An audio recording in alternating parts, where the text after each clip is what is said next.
दोस्तों, आज हम लोग बात करेंगे आरओ और एआरओ 2023 के रणनीति पर, स्ट्रेटजी पर, रणनीति पे। दोस्तों, कोई भी एग्ज़ाम को अगर पास करना है तो उस एग्ज़ाम को समझना बहुत ज़रूरी है। बिना समझे हम लोग क्वालिफाई नहीं कर सकते। आरओ एआरओ में जैसा कि आप जानते होंगे कि 2 प्रश्न पत्र होते हैं प्री में। हालांकि ये 2 चरण का परीक्षा होता है, एक मेंस और जो पहला एग्ज़ाम होता है फ्री एग्ज़ाम होता है। तो प्री में 200 नंबर के या 200 अंक के प्रश्न पूछे जाते हैं, जिसमें सामान्य अध्ययन के कितने होते हैं? 140। सामान्य अध्ययन के 140 अंक और सामान्य हिंदी के 60 अंक होते हैं। सामान्य हिंदी के 60 अंक होते हैं। 60 अंक में 6 टॉपिक होते हैं, 10-10 नंबर का होता है। और यहाँ पे 140 अंक का होता है जीएस, जिसमें इतिहास, भूगोल, पॉलिटी, सामान्य विज्ञान और करेंट। तो इतिहास हो गया, भूगोल हो गया, पॉलिटी हो गया, अर्थव्यवस्था हो गया, जनसंख्या नगरीकरण हो गया, उत्तर प्रदेश स्पेशल हो गया, ठीक है। और करेंट सबसे महत्वपूर्ण है, करेंट। तो ये सामान्य अध्ययन के जो विषय हैं उनसे पूछे जाते हैं 140 का, और सामान्य हिंदी से 60 अंक का पूछे जाते हैं। प्री की बात कर रहा हूँ। और मेरिट अगर उठा के देखें पिछले कई सालों को, तो जब से निगेटिव मार्किंग है लागू है, तब से 125-30 के आसपास ही जाता है। 125 से लेके 130 तक। कितना? 125 या 30। 125 से 130 यही है मेरिट। 125 से 130 तक पिछले जितने 1-2 बार 3 बार एग्ज़ाम हुए हैं, इस आधार पे हम लोग आकलन करेंगे किस परीक्षा की क्या रणनीति अपनाई जाए। दोस्तों देखिए,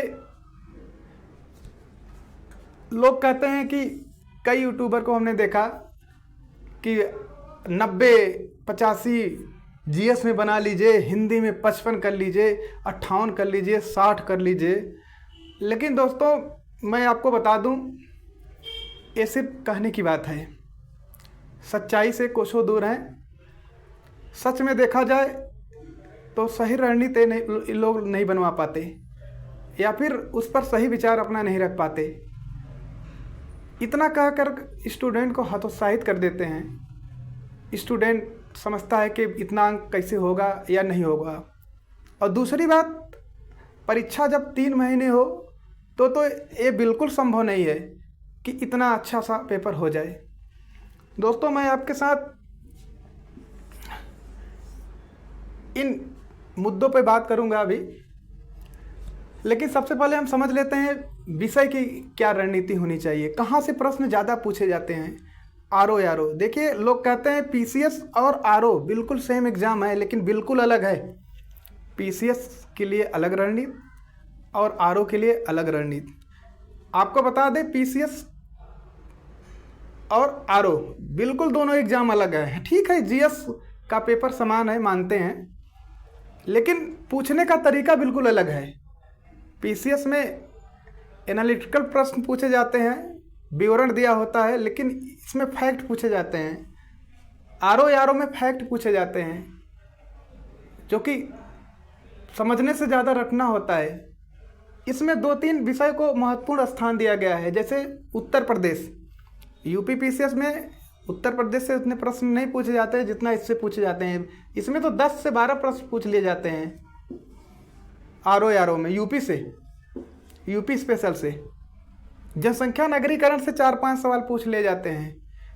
और सबसे बड़ी बात है, जो सी सेट वहाँ पे पीसीएस में देते हैं, उनसे 14 सवाल से 15 सवाल, देखिएगा 14 से 15 क्वेश्चन आपका रीजनिंग और मैथ 14 से 15 सवाल रीजनिंग और मैथ। रीजनिंग जिसमें 10 से 12 होता है, मैथ 2-3 होते हैं। 2-3 प्रश्न मैथ के होंगे और रीजनिंग 10 से 12 प्रश्न होंगे, जिसको अगर आप थोड़ा सा सतर्कता बरतें तो आप पूरा का पूरा सही कर सकते हैं। तो नंबर हम कहाँ से जुटाएंगे, या उन सब्जेक्ट से जो सब्जेक्ट ज़्यादा पूछे जा रहे हैं। पहले तो ये पता होना चाहिए कि किन सब्जेक्ट से ज़्यादा प्रश्न पूछे जा रहे हैं। इतिहास, भूगोल, ये तो पीसीएस में भी महत्वपूर्ण है और आरओ में भी। लेकिन जो भूगोल की बात कर रहे हैं, भूगोल में भारत का भूगोल और इतिहास में मॉडर्न इतिहास, मॉडर्न हिस्ट्री, ये काफ़ी महत्वपूर्ण है। 70% क्वेश्चन यहीं से पूछे जाएंगे, आधुनिक इतिहास और भारत के भूगोल। ठीक है। और करंट से अगर देखा जाए, करंट से कितने होंगे, करंट से लगभग 25 क्वेश्चन करंट से होंगे। और मॉडर्न हिस्ट्री से देखिए, मॉडर्न हिस्ट्री से इससे कम से कम होंगे 13 या 14 क्वेश्चन। ठीक है। टोटल तो 20-22 पूछता है इतिहास से, लेकिन 13-14 क्वेश्चन सिर्फ मॉडर्न से पूछता है। यूपी से हो गया 10-12 क्वेश्चन। जनसंख्या नगरीकरण से भी पूछ लेता है 4 या 5 क्वेश्चन। ठीक है। इतिहास भूगोल हो ही गया, करंट हो ही गया। हाँ, सामान्य विज्ञान से 12 से 14 क्वेश्चन पूछे जाते हैं। 15 भी हो सकता है, घट बढ़ सकता है 1-2। सामान्य विज्ञान से सबसे ज़्यादा प्रश्न बायोलॉजी से पूछे जाते हैं, बायोलॉजी, जीव विज्ञान। और उसके साथ साथ कृषि से भी 3-4 सवाल या प्रश्न पूछ लिए जाते हैं। तो देखा जाए तो अगर सामान्य विज्ञान की बात करें तो टोटल अगर मिला दिया जाए तो 17-18 क्वेश्चन यहाँ से आ जाएंगे। अगर कृषि मिला दिया जाए तो कृषि और पशुपालन को हम मिला दें तो सामान्य विज्ञान 17 या 18 प्रश्न यहाँ से पूछे जाते हैं। तो हमें रणनीति क्या बनानी है, इसी पे तो हम लोग बात कर रहे हैं। अगर हम मॉडर्न इतिहास को पढ़ लें, भारत का भूगोल पढ़ लें सही तरीके से, और यूपी स्पेशल जो कि छोटा सिलेबस है, यहाँ से हम 10-12 क्वेश्चन कर लें। करंट को तो बिल्कुल नहीं भूलना है। करंट से 25 क्वेश्चन पूछे जाते हैं। हम टारगेट 25 का नहीं बना रहे हैं, हम टारगेट इसमें सिर्फ 15 से 18 बस इतना ही बना रहे हैं। हमें 25 में 25 नहीं करना है, और कोई कर भी नहीं पाता, कितना भी लाख प्रयास कर ले। तो दोस्तों, अगर यहाँ से हम लोग मॉडर्न हिस्ट्री से अगर ले लें 13-14 क्वेश्चन, और करंट से 15 से 18 क्वेश्चन ले लें, यहाँ से यूपी स्पेशल से ले लें 10 से 12 क्वेश्चन, 14 प्रश्न या 15 प्रश्न रीजनिंग से हम लोग ले सकते हैं। रीजनिंग से ले लें 14 या 15 क्वेश्चन। जनसंख्या नगरीकरण से 4-5 सवाल यहाँ से आ जाएं, तो बचता ही कहाँ है। तो देखा जाए तो अगर इतने को अगर जोड़ भी दिया जाए तो ये 90 प्रश्न के आसपास जा रहे हैं। 90 प्रश्न, कितना, 90 क्वेश्चन, 90 प्रश्न। ठीक है।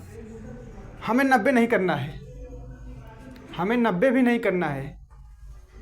अगर आप ये सब रणनीति अपना कर, जहाँ पे हमने फोकस किया कि करंट में हमने फोकस किया कितने नंबर पर, यहाँ पे देखते हैं 15 से 18, 25 भले पूछे लेकिन 15 से 18 आपको सही करना है। यहाँ से 7-8 सवाल गलत हो ही जाएंगे, आप कितना भी सही करिए। मॉडर्न हिस्ट्री से 13-14 प्रश्न पूछ ले जाते हैं, जिसमें से 10-12 आप कर ही लेंगे अगर सिर्फ मॉडर्न को अच्छे से पढ़े तो।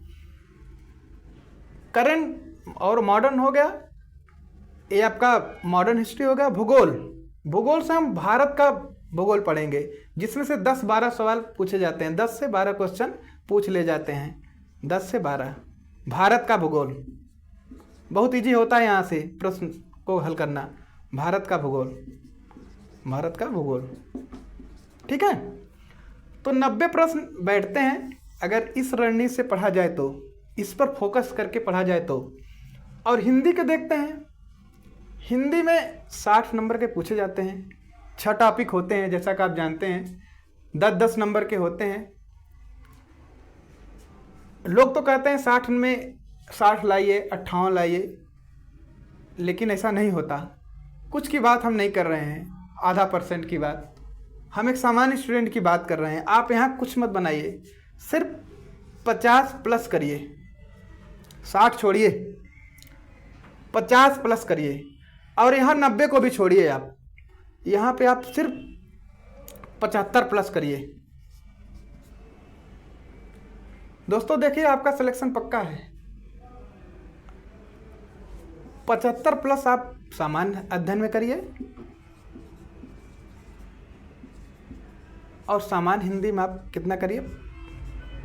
सामान्य हिंदी में 50 प्लस। आपका कितना हो जा रहा है? खुद जोड़ लीजिए। 70 100 50 प्लस और 75 कितना हो जा रहा है? 125 प्लस हो रहा है। इतने की ही तो ज़रूरत है। 125 प्लस प्लस रहिएगा, 125 प्लस। सीटों को देखकर हम बात कर रहे हैं। सीट आपका 411 है, लेकिन इसमें से 322 तो आरओ के लिए है। सचिवालय में, सिर्फ सचिवालय में आरओ के लिए 322 पद हैं। अगर सीट को देखा जाए तो कम से कम 6000 लड़के प्री क्वालिफाई करेंगे। तो 125 आप प्लस रखिए, रणनीति ही अपनाइए। 75 प्लस और 50 प्लस, बिल्कुल आसान है। प्लस करिएगा 50 प्लस का मतलब 52-53 भी हो सकता है। 75 प्लस का मतलब 78-77 80 के आसपास भी जा सकता है। 80 मान लीजिए इसको, तो आप आसानी से प्री क्वालिफाई कर पाएंगे। और ये कहिए कि हम 60 में 60 लाएंगे, निगेटिव मार्किंग है, गलती हो जाती है। अच्छे स्टूडेंट बाहर हो जाते हैं क्योंकि निगेटिव मार्किंग है।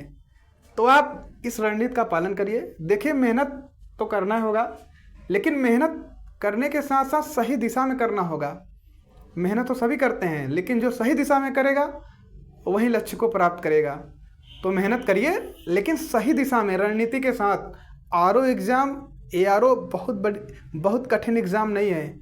रणनीति अगर आपका सही हो गया तो आप देखिएगा, आप चयन सूची में अपना स्थान बना पाएंगे या बना ही लेंगे। सिर्फ रणनीति सही हो जाए। सिलेबस कुछ नहीं है पीसीएस के अपेक्षा, आधा भी नहीं है। ठीक है, तो आप इस तरह पढ़िए और 75 प्लस टारगेट यहाँ रखिए और 50 प्लस यहाँ रखिए। 125 प्लस हो जाएंगे। कोई नहीं रह सकता प्री परीक्षा में। प्री परीक्षा की बात हम कर रहे हैं, मेंस की चर्चा फिर कभी होगी। तो दोस्तों, आप लोग इस चैनल को सब्सक्राइब कर लीजिएगा। आगे और जो ऐसी रणनीति बनेगी या जो विचार आएंगे मन में, हम आपसे साझा करेंगे। ठीक है, धन्यवाद।